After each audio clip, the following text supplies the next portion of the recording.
안녕하세요. 저는 윤민수입니다. 42이 되었고 지금 이렇게 누군가에게 제 이야기를 들려드리는 것도 참 오랜만이네요. 사실 제가 왜 이런 이야기를 시작하게 되었는지 그 이유를 말씀드리려면 아주 먼 과거로 돌아가야 할 것 같습니다.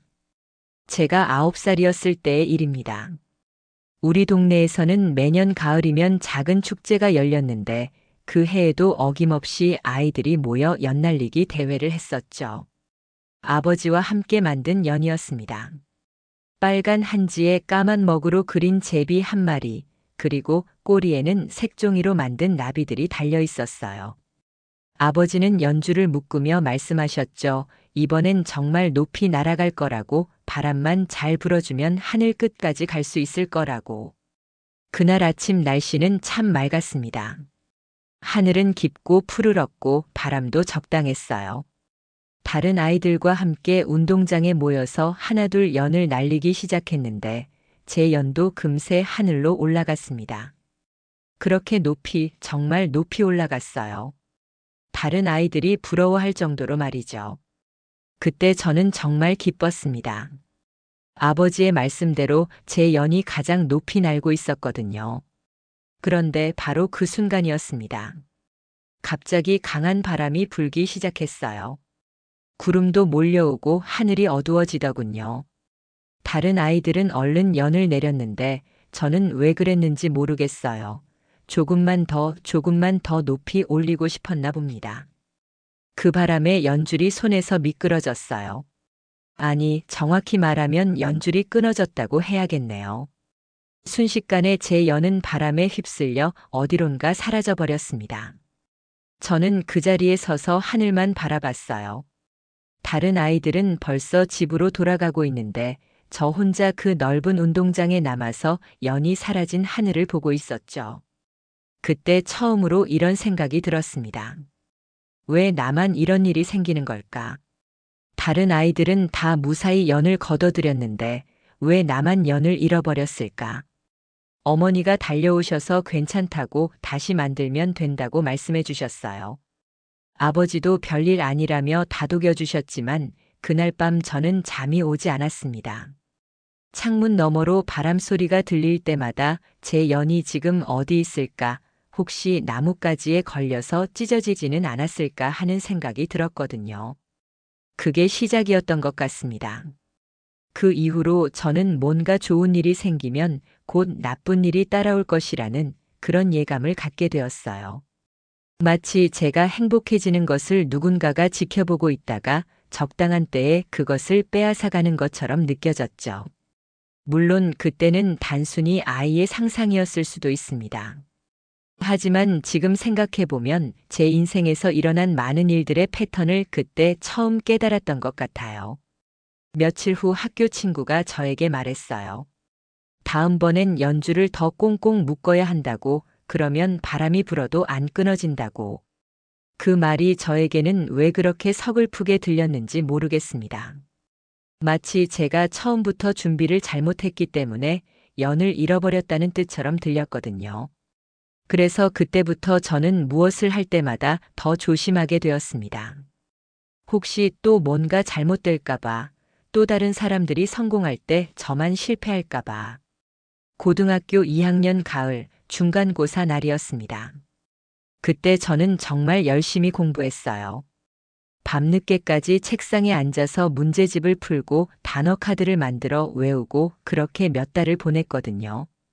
특히 그 시험은 제게 중요했습니다. 성적이 나오면 진로를 결정해야 했고 대학 진학에도 영향을 미칠 테니까요.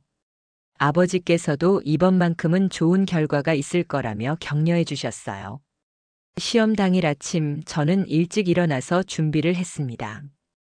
필기구도 여러 개 챙기고 시계도 확인하고 그렇게 학교에 도착했죠.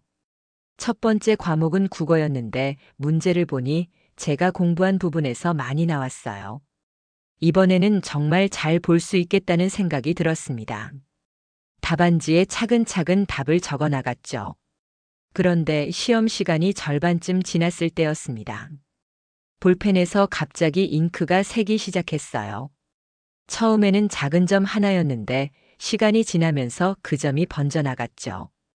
답안지 위에 검은 얼룩이 생겼고 그것이 점점 커져서 제가 쓴 답들을 덮기 시작했어요. 저는 당황해서 휴지로 닦아보려 했지만 오히려 더 번졌습니다. 감독 선생님께 손을 들고 상황을 말씀드렸어요. 선생님은 잠깐 보시더니 어쩔 수 없다고 새 답안지를 줄 테니 다시 쓰라고 하셨습니다. 그런데 이미 시간은 많이 지나 있었어요. 남은 시간으로 처음부터 다시 쓰기에는 너무 부족했죠. 저는 손을 떨며 급하게 답을 옮겨 적었지만 결국 절반도 채우지 못하고 시험이 끝났습니다. 그 다음 과목들도 마찬가지였어요. 첫 번째 시험에서 받은 충격 때문인지 집중이 잘 안 됐습니다. 평소라면 쉽게 풀 수 있는 문제도 헷갈리고 시간 배분도 엉망이 되었어요. 하루 종일 그런 식으로 시험을 치렀죠. 성적이 나왔을 때 저는 정말 충격을 받았습니다. 제가 목표로 했던 점수보다 훨씬 낮았어요. 특히 국어는 평소 성적의 절반도 안 나왔습니다. 담임 선생님께서 저를 불러서 말씀하셨어요. 이 성적으로는 원하는 대학에 가기 어렵다고 진로를 다시 생각해 봐야 한다고. 그 말씀을 들을 때 제 귀에는 어떤 소리도 제대로 들리지 않았어요. 집에 돌아와서 성적표를 아버지께 보여드렸을 때 아버지의 표정을 지금도 잊을 수 없습니다. 실망하신 건 아니었어요. 오히려 안타까워 하시는 얼굴이었죠. 괜찮다고 다음번에 더 잘하면 된다고 말씀해 주셨지만 저는 알고 있었어요. 이미 기회를 놓쳤다는 것을.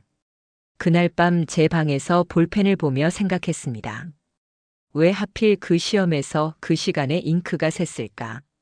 다른 날도 아니고 다른 과목도 아니고 왜 가장 중요한 순간에 그런 일이 일어났을까? 친구들에게 물어보니 그런 일은 처음 들어본다고 하더군요. 볼펜이 새는 건 흔한 일이지만 시험 중에 그런 일이 생긴 건 저뿐이었어요. 그때부터 저는 중요한 일을 앞두고 있으면 불안해지기 시작했습니다. 혹시 또 예상치 못한 일이 생기지 않을까, 또 저만 그런 불운한 일을 겪지 않을까 하는 걱정이 들었어요. 볼펜도 여러 개씩 가지고 다니게 되었고 뭔가 잘 되어가는 일이 있으면 오히려 더 걱정이 되었죠. 좋은 일 뒤에는 반드시 나쁜 일이 따라온다는 그런 생각이 머릿속에 자리 잡기 시작했습니다. 결국 저는 원하던 대학에 진학하지 못했어요. 다른 길을 선택해야 했죠. 그 작은 잉크 얼룩이 제 인생의 방향을 바꿔놓았다고 해도 과언이 아닐 겁니다. 물론 지금 생각해보면 그때 더 침착하게 대처할 수 있었을지도 모르겠어요. 하지만 그 순간 18살의 저에게는 그게 감당하기 어려운 일이었습니다. 대학을 졸업하고 취업을 준비할 때도 쉽지 않았습니다. 몇 번의 면접에서 떨어진 후에야 간신히 중견 건설 회사에 들어갈 수 있었어요. 그때 저는 정말 기뻤습니다. 드디어 사회인이 되었다는 생각에 앞으로는 뭔가 달라질 거라는 기대감에 마음이 설렜죠. 부모님께서도 기뻐하셨고 저 역시 이번엔 정말 잘해보자는 다짐을 했어요. 첫 출근 날 저는 일찍 도착해서 사무실을 둘러보았습니다. 깨끗하게 정리된 책상, 컴퓨터, 그리고 동료들의 바쁜 모습들. 모든 것이 새롭고 희망적으로 보였어요. 박상현 부장님이 저를 맞아주셨고 회사의 업무에 대해 간단히 설명해 주셨습니다. 주로 건축 자재 발주와 현장 관리 업무를 맡게 될 거라고 하시더군요. 처음 몇 달은 정말 열심히 했어요. 선배들이 시키는 일들을 꼼꼼히 메모해가며 배웠고 야근도 마다하지 않았습니다. 발주서를 작성할 때도 몇 번씩 검토했고 현장에 나갈 때도 빠뜨리는 것이 없도록 체크리스트를 만들어 가지고 다녔어요. 동료들도 성실하다며 인정해주는 분위기였죠. 그런데 입사 6개월째 되던 어느 날이었습니다. 대형 아파트 단지 현장에서 사용할 철근을 발주하는 업무를 맡게 되었어요. 금액도 상당히 큰 건이었고 납기일도 촉박했습니다. 저는 평소처럼 꼼꼼히 수량을 계산하고 규격을 확인한 후에 발주서를 작성했어요. 부장님께 결제를 받고 업체에 발주를 넣었죠. 그런데 일주일 후 현장에서 연락이 왔습니다. 철근 규격이 잘못되었다는 거예요. 제가 발주한 것보다 훨씬 굵은 철근이 필요하다는 것이었죠. 저는 깜짝 놀라서 발주서를 다시 확인해 봤는데 분명히 도면에 나와 있는 규격대로 적었거든요. 그런데 알고 보니 마지막 순간에 설계가 변경되었고 그 변경 사항이 저에게 제대로 전달되지 않았던 겁니다. 문제는 이미 잘못된 철근이 현장에 반입되었다는 것이었어요. 그걸 모두 반품하고 새로 발주하려면 공기가 지연될 뿐만 아니라 운송비와 보관비까지 회사에서 부담해야 했습니다. 금액으로 따지면 몇 천만 원의 손해였죠. 박 부장님이 저를 사무실로 불렀습니다. 얼굴이 상당히 굳어 있으셨어요. 어떻게 된 일인지 설명하라고 하시더군요. 저는 설계 변경 사항을 전달받지 못했다고 제가 받은 도면대로는 정확하게 발주했다고 말씀드렸어요. 그런데 부장님은 그런 변명은 통하지 않는다고 발주 담당자로서 마지막까지 확인하지 못한 건 제 책임이라고 하셨습니다. 사실 억울했어요. 설계팀에서 변경 사항을 알려주지 않은 건데 왜 제가 모든 책임을 져야 하는지 이해할 수 없었거든요. 하지만 회사라는 곳에서는 그런 논리가 통하지 않더군요. 결과적으로 손해를 본 것은 사실이고 그 일을 담당한 사람이 저였으니까요. 결국 저는 그 사건으로 인해 3개월 만에 퇴사하게 되었습니다. 정확히는 권고사직이었죠. 부장님은 앞으로도 이런 실수가 반복될 수 있다며 회사로서는 더 이상 믿고 맡길 수 없다고 말씀하셨어요. 저는 그 말을 들으면서도 정말 이해할 수 없었어요. 6개월 동안 성실히 일했는데 한 번의 실수로 모든 걸 잃어야 한다는 것이 마지막 출근 날 짐을 챙기면서 생각했습니다. 왜 하필 제가 담당한 일에서 그런 문제가 생겼을까? 다른 동료들은 몇 년씩 일하면서도 그런 큰 사고를 당한 적이 없다고 하던데 왜 저만 그런 일을 겪게 되었을까? 동료들은 안타깝다는 인사를 해주었지만 저는 그들의 눈빛에서 안도감을 느꼈어요. 자기들이 아니어서 다행이라는 그런 마음 말이죠. 집에 돌아와서 부모님께 퇴사 소식을 전해드렸을 때 아버지께서는 한참 동안 말씀을 안 하셨어요. 어머니는 괜찮다며 위로해 주셨지만 저는 제 자신이 정말 한심하게 느껴졌습니다.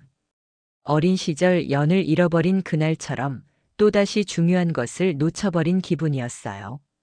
그리고 이번에도 역시 좋은 일이 생기면 반드시 나쁜 일이 따라온다는 제 생각이 맞았구나 하는 씁쓸함이 들었죠. 그날 밤 저는 오랫동안 잠들지 못했습니다. 창밖으로 들리는 바람 소리가 그때 그 연을 잃어버린 날의 바람 소리와 같게 들렸어요.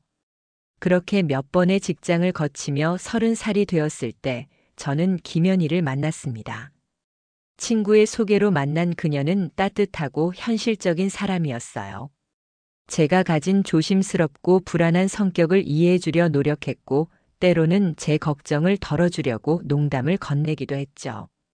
처음으로 누군가가 제 편이 되어준다는 느낌을 받았어요. 연희와 만난 지 2년 후에 결혼을 했습니다. 작은 결혼식이었지만 정말 행복했어요. 신혼집도 마련하고 새로운 회사에서도 비교적 안정적으로 일을 하고 있었죠. 그때는 정말로 제 인생이 달라진 것 같았습니다. 사랑하는 사람과 함께 있으니 예전에 그런 불운들도 잊혀지는 것 같았어요.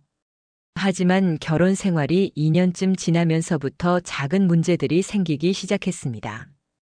회사에서 승진해서 밀려나고 보너스가 예상보다 적게 나오고 집에서도 보일러가 고장 나거나 누수가 생기는 일들이 계속 있었어요. 하나하나는 작은 일들이었지만 그런 것들이 겹치다 보니 연희도 점점 지쳐하는 모습이 보였습니다. 어느 날 저녁 연희가 식탁에 앉아서 말했어요. 왜 항상 우리에게만 이런 일들이 생기는 것 같냐고, 다른 부부들은 이렇게 자잘한 문제가 많지 않은 것 같다고. 저는 그 말을 들으면서 가슴이 답답했어요. 제가 가진 불운이 이제 연희에게까지 전해지고 있다는 생각이 들었거든요. 정말 결정적인 일이 일어난 건 결혼 3년 차 여름이었습니다. 제가 다니던 회사에서 대규모 구조 조정이 있었고 저도 그 명단에 포함되었어요. 갑작스러운 일이었죠. 성과도 나쁘지 않았고 상사와의 관계도 원만했는데 말이에요. 하지만 회사 사정상 어쩔 수 없다는 통보를 받았습니다. 그날 밤 연희에게 그 소식을 전했을 때 처음에는 괜찮다고 했어요. 다른 회사를 찾아보면 된다고, 요즘은 이직이 흔한 일이라고 말해주었죠. 하지만 시간이 지나면서 연희의 표정이 달라지는 걸 느꼈어요. 취업 준비를 하면서 몇 번의 면접에서 떨어질 때마다 연희의 한숨이 깊어졌거든요. 특히 저를 힘들게 한 건 연희가 친구들과 만날 때의 이야기였어요. 다른 친구들의 남편은 승진을 했다느니, 보너스를 많이 받았다느니 하는 이야기를 들을 때마다 연희의 얼굴이 어두워지는 걸 봤어요. 물론 연희는 저에게 그런 말을 직접 하지는 않았지만 저는 알 수 있었죠. 어느 날 밤 늦게 연희와 이야기를 나누고 있었는데 연희가 갑자기 물었어요. 정말 솔직히 말해달라고, 나와 결혼한 게 후회되지 않냐고. 저는 깜짝 놀라서 그런 게 아니라고, 제가 부족해서 미안하다고 말했어요. 그런데 연희가 한참 동안 말없이 있다가 이렇게 말하더군요. 자신도 나를 사랑하지만 이렇게 계속 힘든 일만 생기면 지칠 수밖에 없다고. 그 대화 이후로 저희 사이에는 보이지 않는 벽이 생겼어요. 평소보다 대화가 줄어들었고 함께 있을 때도 예전처럼 편안하지 않았죠. 저는 빨리 새 직장을 구해서 상황을 개선해 보려고 했지만 40 가까운 나이에 이직이 쉽지 않더군요. 면접을 볼 때마다 왜 이전 회사를 그만두게 되었는지 설명해야 했고, 그럴 때마다 제 자신이 초라하게 느껴졌어요. 결국 연희는 6개월 후에 짐을 쌌습니다. 친정으로 돌아간다고 했어요. 잠깐 떨어져 있으면서 서로 생각해 보자고 했지만 저는 알고 있었어요. 이것이 끝이라는 걸. 연희를 원망할 수는 없었어요. 제가 연희의 입장이라면 저도 같은 선택을 했을지 모르니까요. 연희가 떠난 후 혼자 남은 집은 정말 조용했습니다. 그동안 들리지 않던 소리들이 모두 들렸어요. 시계 소리, 냉장고 돌아가는 소리, 위층에서 나는 발자국 소리까지. 그런 소리들을 들으며 생각했어요. 결국 제가 가진 불운이 사랑하는 사람까지 힘들게 만들었구나. 어린 시절 연을 잃어버린 그때부터 시작된 이 패턴이 이제는 다른 사람의 인생까지 바꿔놓았구나. 사업 실패 후 몇 달 동안 저는 거의 집에만 있었어요. 아르바이트로 근근히 생활비를 벌면서 빚을 조금씩 갚아나가고 있었죠. 그때가 제 인생에서 가장 어두운 시기였던 것 같아요. 미래에 대한 계획도 희망도 없이 그냥 하루하루를 버텨나가는 느낌이었거든요. 그런 제게 변화를 가져다 준 건 이수진, 제 동생이었어요. 어느 날 갑자기 집으로 찾아와서는 이렇게 살 거냐고, 언제까지 자포자기할 거냐고 따져 물었어요. 평소에 조용한 성격이었는데 그날은 정말 화가 나 있더군요. 오빠가 이런 식으로 사는 걸 더 이상 지켜볼 수 없다고 했어요. 저는 수진에게 말했어요. 내가 뭘 해도 결국 실패하게 되어 있다고, 이게 내 운명이라고. 그런데 수진이 대답하더군요. 그런 식으로 생각하니까 안 되는 거라고, 운 탓만 하면서 진짜 노력은 하지 않는다고. 그 말이 저에게는 상당히 충격이었어요. 제가 노력하지 않았다고요? 그날 밤 저는 정말 오랫동안 생각했어요. 과연 제가 운 탓만 하면서 살아왔는지, 정말로 최선을 다해서 살아왔는지 말이죠. 어린 시절 연 이야기부터 시작해서 지금까지의 모든 일들을 차근차근 되돌아봤어요. 시험지에 잉크가 샌 일도 다시 생각해봤어요. 그때 저는 정말 볼펜 한 자루만 가지고 시험을 봤거든요. 만약 여분의 볼펜을 준비했다면, 아니면 더 침착하게 대처했다면 결과가 달랐을지도 모르죠. 첫 직장에서 일어난 일도 마찬가지였어요. 설계 변경 사항을 확인하지 못한 것도 제 잘못이었을 수 있어요. 연희와의 결혼 생활도 다시 생각해 봤습니다. 제가 정말로 연희를 위해 최선을 다했을까요? 힘든 일이 생길 때마다 제가 먼저 포기하지는 않았을까요? 연희가 지쳤을 때 제가 더 적극적으로 문제를 해결하려고 노력했을까요? 창고 화재는 어떨까요? 분명히 예상치 못한 사고였지만 그래도 더 안전한 창고를 선택할 수 있었을지도 몰라요. 아니면 보험을 더 꼼꼼히 확인했어야 했을 수도 있고요. 그렇게 하나씩 되짚어 보니 혼란스러웠어요. 정말로 제가 운이 없는 건지 아니면 제가 부족한 건지 구분이 안 되더군요. 어떤 일들은 분명히 제 잘못이 아닌 것 같았지만 또 어떤 일들은 제가 더 조심했다면 피할 수 있었을 것 같기도 했고요. 며칠 후 아파트 엘리베이터에서 김대호 할아버지를 만났어요. 같은 동에 사시는 분인데 가끔 복도에서 인사를 나누던 사이였죠.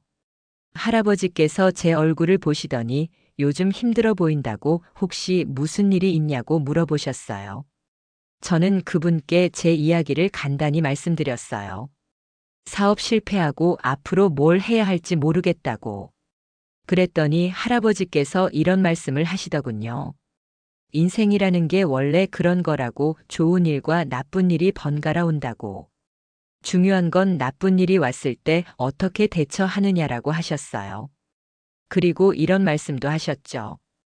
운이 나쁘다고 생각하는 사람과 운이 좋다고 생각하는 사람의 차이는 같은 일을 당했을 때 어떻게 해석하느냐에 있다고.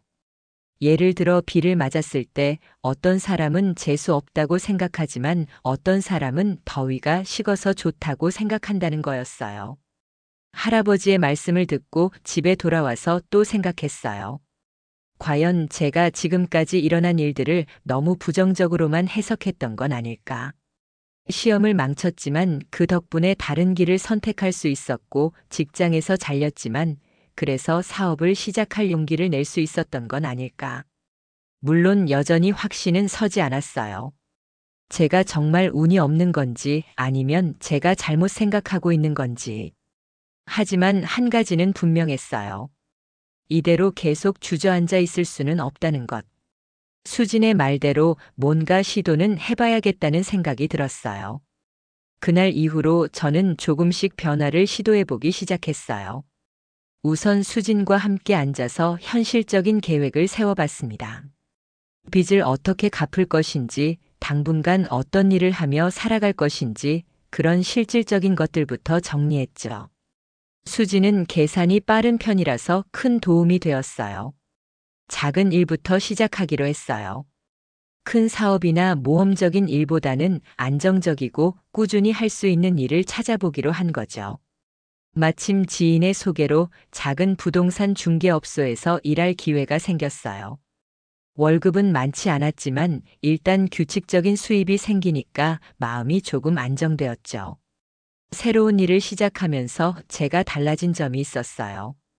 예전처럼 완벽하게 하려고 애쓰지 않기로 한 거예요.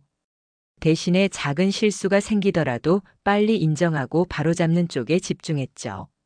그랬더니 오히려 일이 더 수월해지더군요.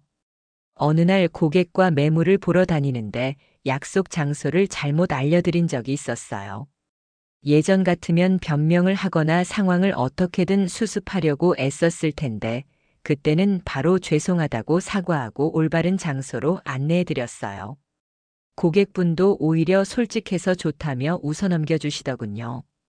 그런 작은 경험들이 쌓이면서 제 생각도 조금씩 바뀌었어요. 완전히 운을 믿지 않게 된 건 아니에요. 여전히 어떤 일들은 정말 우연이나 운에 좌우되는 것 같거든요. 하지만 그 운이라는 것도 제가 어떻게 받아들이고 대응하느냐에 따라 달라질 수 있다는 걸 깨달았어요. 김대호 할아버지와 가끔 복도에서 만나 이야기를 나누곤 했는데 어느 날 이런 말씀을 하셨어요. 젊을 때는 운이 좋고 나쁜 게 중요하다고 생각했지만 나이가 들고 보니 운보다는 그 운을 어떻게 활용하느냐가 더 중요하다는 걸 알게 되었다고.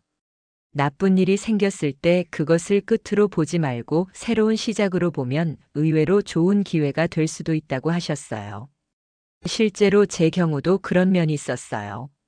사업에 실패했기 때문에 부동산 일을 시작할 수 있었고 이 일을 하면서 사람들과의 관계도 예전보다 편해졌어요. 고객들과 이야기하다 보면 저와 비슷하거나 더 어려운 상황을 겪으신 분들이 많더군요.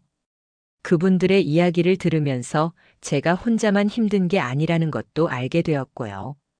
한별도 가끔 찾아와서 근황을 물어보곤 했어요. 예전처럼 큰 사업을 다시 해볼 생각은 없냐고 묻기도 했지만 저는 당분간은 지금 하는 일에 집중하고 싶다고 답했어요. 한별은 처음에는 아쉬워했지만 나중에는 제가 예전보다 안정되어 보인다며 좋아하더군요. 수진과도 관계가 많이 좋아졌어요. 예전에는 제가 힘든 일이 있을 때마다 수진에게 하소연만 했는데 이제는 서로 일상적인 이야기도 많이 나누게 되었죠. 수진이 직장에서 있었던 일을 들려주기도 하고 저도 부동산 일을 하면서 만난 재미있는 고객들 이야기를 해주기도 하고 완전히 달라진 건 아니에요. 가끔은 여전히 불안해지기도 하고 뭔가 잘 풀리면 혹시 또 나쁜 일이 생기지 않을까 걱정하기도 해요. 하지만 예전만큼 그런 생각에 매이지는 않아요. 설령 나쁜 일이 생기더라도 어떻게든 헤쳐나갈 수 있다는 자신감이 조금씩 생겼거든요. 어린 시절 잃어버린 그 연 이야기를 가끔 생각해요. 그때는 연을 잃어버린 것이 세상의 끝인 것처럼 느껴졌지만 지금 생각해보면 그저 하나의 경험이었을 뿐이에요. 만약 그때 연을 잃어버리지 않았다면 저는 다른 사람이 되었을지도 모르죠. 더 자신감 있고 당당한 사람이 되었을 수도 있고 아니면 오히려 더 안일한 사람이 되었을 수도 있고 지금의 저는 그때의 9살 소년과는 많이 다릅니다. 여전히 조심스럽고 여전히 불안해하지만 그래도 살아가고 있어요. 그리고 이것도 나름대로 괜찮은 삶이라는 생각이 들어요. 완벽하지는 않지만 그래도 제가 선택하고 만들어가는 삶이니까요. 운이 좋고 나쁜 건 여전히 모르겠어요. 어쩌면 평생 모를 수도 있을 것 같고요. 하지만 중요한 건 그게 아닐지도 모르겠어요. 제가 오늘 무엇을 하고 내일 무엇을 할 것인지, 그리고 그 선택들이 쌓여서 어떤 사람이 될 것인지가 더 중요한 것 같아요. 바람이 불면 연이 날아갈 수도 있지만 그 바람을 이용해서 더 높이 날 수도 있는 거니까요.